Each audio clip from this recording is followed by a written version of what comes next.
নমস্কার বন্ধুরা, আপনাদের সকলকে আরো একটি গুরুত্বপূর্ণ ভিডিওতে স্বাগত জানাই। আপনাদের প্রত্যেকের জন্য খুবই একটা গুরুত্বপূর্ণ একটা আপডেট এসেছে। লক্ষ্মী ভান্ডার প্রকল্পে এবার পুরনো উপভোক্তা যারা রয়েছেন তাদের টাকা বন্ধ হতে চলেছে। কিসের জন্য বন্ধ হচ্ছে, নবান্নের তরফ থেকে আপনাদের কড়া নির্দেশ দিল, সবকিছু তথ্য আপনারা এই ভিডিওটির মাধ্যমে জানতে পারবেন। আগে আপনারা যদি আমাদের এই চ্যানেলে নতুন হয়ে থাকেন তো চ্যানেলটিকে অবশ্যই সাবস্ক্রাইব করে বেল নোটিফিকেশনটা অল করে দিবেন।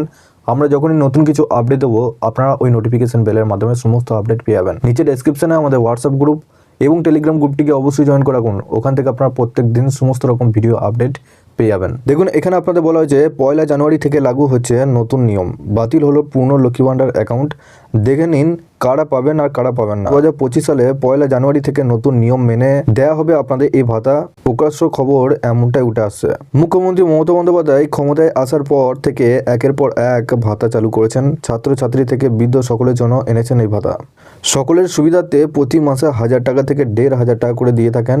তেমনই অনেক প্রকল্প দেওয়া হয় এককালীন টাকা। সকল প্রকল্পের মধ্যে আছে বৃদ্ধ ভাতা, বিধবা ভাতা, তরুণের প্রকল্প, এছাড়া কন্যাশ্রী, যুবশ্রী থেকে আরম্ভ করে লক্ষ্মী ভান্ডার পর্যন্ত। সমাজে নারীদের আর্থিকভাবে শক্তিশালী করার উদ্যোগ নিয়েছেন মুখ্যমন্ত্রী। সেই কারণে প্রতি মাসে 1000 টাকা এবং তপশিলি মহিলাদের 1200 টাকা করে দিয়ে থাকেন।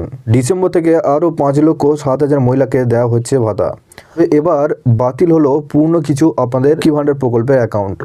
বলা হয়েছে কটি নিয়ম না মানলে নতুন বছর থেকে মিলবে না লক্ষ্মী ভান্ডার প্রকল্পের টাকা। জানানো হয়েছে সরকারের পক্ষ থেকে। তাদের বয়স 25 থেকে 60 বছর, তারা একমাত্র এই লক্ষ্মী ভান্ডার প্রকল্পের টাকা পাবেন। এর সাথে আপনাদের সিঙ্গেল অ্যাকাউন্ট হলে তবেই লক্ষ্মী ভান্ডারের টাকা মিলবে। আর জয়েন্ট অ্যাকাউন্ট থাকলে এবার আর লক্ষ্মী ভান্ডার প্রকল্প থেকে টাকা পাবেন না।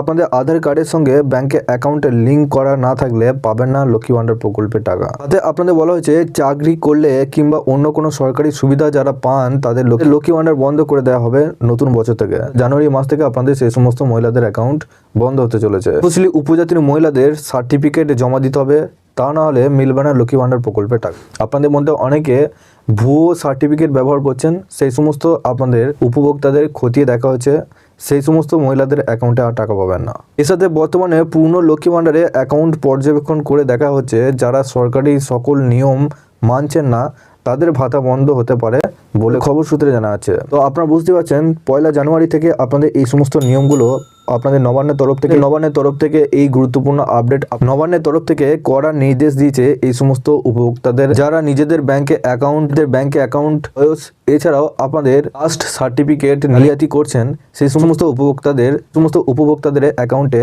1 জানুয়ারি থেকে আর টাকা ঢুকবে না। তো আপনি যাতে এই সমস্ত সমস্যায় না পড়ে থাকেন তার জন্য আপনাদেরকে কি করতে হবে, আপনাদের নিজে যে ব্যাংকে অ্যাকাউন্ট রয়েছে সেই সমস্ত ব্যাংকে অ্যাকাউন্টের সাথে আধার লিঙ্ক করে নিন। আপনার ব্যাংকে অ্যাকাউন্ট বইটা জয়েন্ট অ্যাকাউন্ট না সিঙ্গেল অ্যাকাউন্ট সেটা অবশ্যই একবার দেখে নিন। জয়েন্ট অ্যাকাউন্ট যদি থাকে সেক্ষেত্রে আপনারা সিঙ্গেল অবশ্যই করে নেবেন। যাদের কাস্ট সার্টিফিকেট আছে অরিজিনাল, কোনো কারণবশত যদি আপনাদের ভাতা বন্ধ হয়ে যায় সেক্ষেত্রে আপনারা নিজে ব্লক অফিসে দেখা করে অরিজিনাল কাস্ট সার্টিফিকেট দেখিয়ে আপনার পুনরায় নিজের ভাতা আপনারা চালু করতে পারবেন। আপনারা কোন জেলা থেকে দেখছেন নিচে অবশ্যই কমেন্ট। তো লক্ষ্মী ভান্ডার প্রকল্পটি নিয়ে আরও যদি আপনারা আপডেট পেতে চান আপনারা অবশ্যই এই চ্যানেলটিকে সাবস্ক্রাইব করে বেল নোটিফিকেশনটা অবশ্যই অল করে দিয়ে যাবেন। আমরা যখনই নতুন কিছু আপডেট দেবো আপনারা ওই নোটিফিকেশন বেলের মাধ্যমে সমস্ত আপডেট পেয়ে যাবেন। এই ভিডিও ডেসক্রিপশনে আমাদের হোয়াটসঅ্যাপ গ্রুপ এবং টেলিগ্রাম গ্রুপটিকে অবশ্যই জয়েন করে রাখুন। ওখান থেকে আপনারা প্রত্যেক দিন সমস্ত রকম ভিডিও আপডেট পেয়ে যাবেন।